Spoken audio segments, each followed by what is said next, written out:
Hey folks, Dr. Rob Jones here, or heydrrob.com. If you've been following my previous videos, again, we've been talking about my absolute favorite word in the English language, the lordosis. You're probably sick of me saying this word at this point if you've been watching my previous videos, but it is so important for back injury and lack of back injury and keeping your lower back safe to have this lordosis that I cannot impress upon you enough.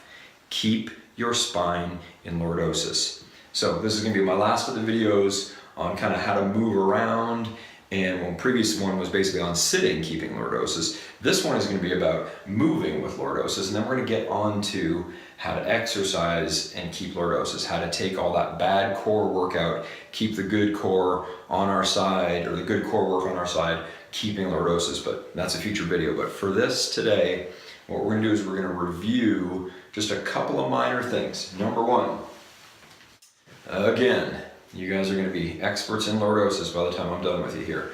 This, again, is lordosis, back, front.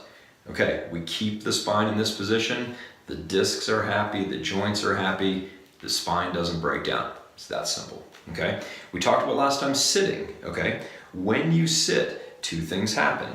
You lose that lordosis because, you know, we tend to do this when we sit, so our lordosis actually reverses and goes into this position. So if you have a lot of pain sitting, you know you probably have some sort of flexion intolerance or disc process going on.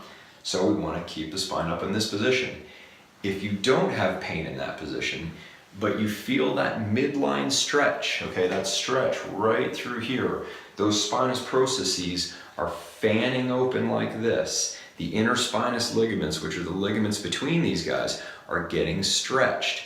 The fluid in the discs is being pushed back from the bones in the front, squeezing together, driving the fluid back. So if you feel that stretch in your lower back, please, I beg of you, get out of that position, okay? Don't try to stretch further because you're tight. The only reason you're tight is because your brain is being signaled by those ligaments that, hey, something is not right.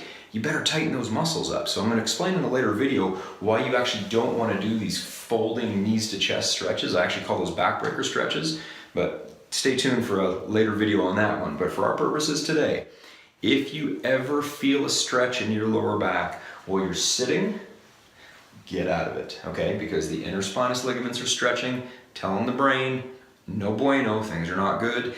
Discs are starting to push fluid back. So those two things that happen when we sit. Those same processes will happen while we bend forward, okay? So it was a measure of fitness. When I was doing my undergraduate studies, we had the sit and reach test, okay? And basically what that was to test your forward flexibility. Well, I'm here to tell you that it is an absolute myth to correlate your health with if you can bend over and touch your toes, okay? Dr. Stuart McGill, spinal researcher, has proven that people who have higher amounts of range of motion in their spine, higher amounts of flexibility, tend to have more injuries in their lower back. I have patients all the time that come in and say, Dr. Jones, I don't get it. I bend over to touch my toes and I can get all the way to ground and get my hands flat, but my back still hurts. Well, it's because they're doing the same process that we've been talking about. They're taking the spine out of lordosis. So when we bend forward, we want to bend with what we call a hip hinge, okay? Think of a hinge on a door. It's sideways like this, okay? It's doing this when the door opens and closes. Our hips are going to hinge like that. If these fingers here are my lower back, we want to keep them in lordosis, and we want to hinge through the hips. So lordosis stays put. Tiny little bit of a core brace, doesn't have to be massive by any means. And then all we're going to do is we're going to bend forward, and the ball and socket joint, which is designed for movement, is going to spin, and that's how we're going to bend. Very simple. Looks like this. You're going to bend, push your hips straight back, and right now my spine is perfectly straight. I can take a patient who has bad disc pain and I can teach them to bend like that, and in one repetition they'll go, that doesn't hurt when I bend forward, when all the previous times they told me it hurt to put their socks on, hurt to put their shoes on, and it hurt to put their pants on like this. Well, it hurt because they were rounding their spine and they were pushing the disc back. Okay, so hopefully I've pounded that point home. So let's learn 3 basic movements that I really want everybody to do, even if you don't hurt.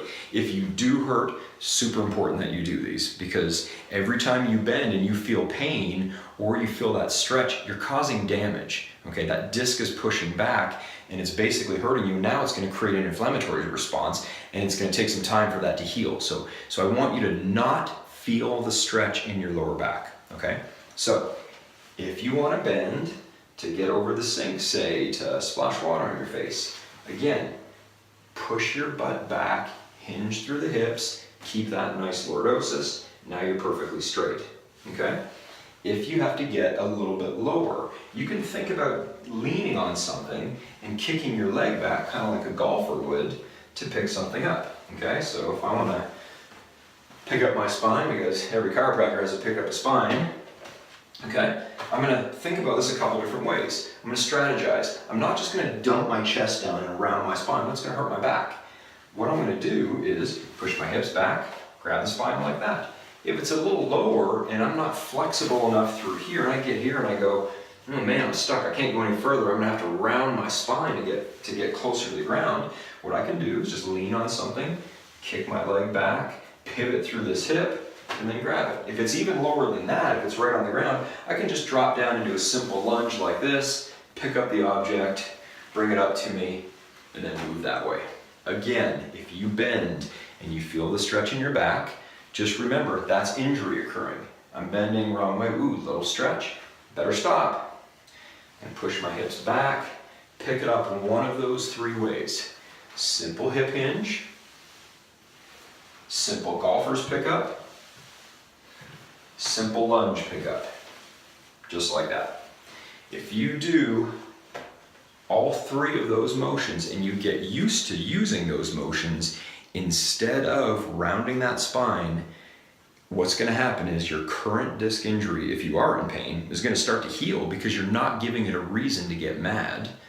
And if you don't have disc pain, you're going to prevent your spine from creating that cumulative trauma disorder, that repetitive strain disorder, pushing that disc out. So again, use these strategies. Keep your spine in lordosis. Get used to a hinging sensation. Remember, never feel the stretch here. The stretch should be through here. As I bend this way, I'm getting a nice stretch through here. I know I'm bending right. That's my cue. If I'm going to do the golfer's pickup, I'm going to feel a stretch through here, not my back. I'm safe. The interesting thing about these movements is I can have patients come in acute, horrible low back pain, and they'll have to do these positions out of necessity because they can't move otherwise. So the problem is we start feeling a little better and we move back to our patterns of old movement of losing lordosis. We keep these in our handbook. These are our playbook movements. We don't hurt the back. So until next time, don't forget to protect your back. Hit me up with any comments, like this video, and check me out at Hey Dr. Rob on Twitter, Facebook, Instagram, and hope you like this stuff. Hope it's helpful. Stay healthy, and again, protect your back.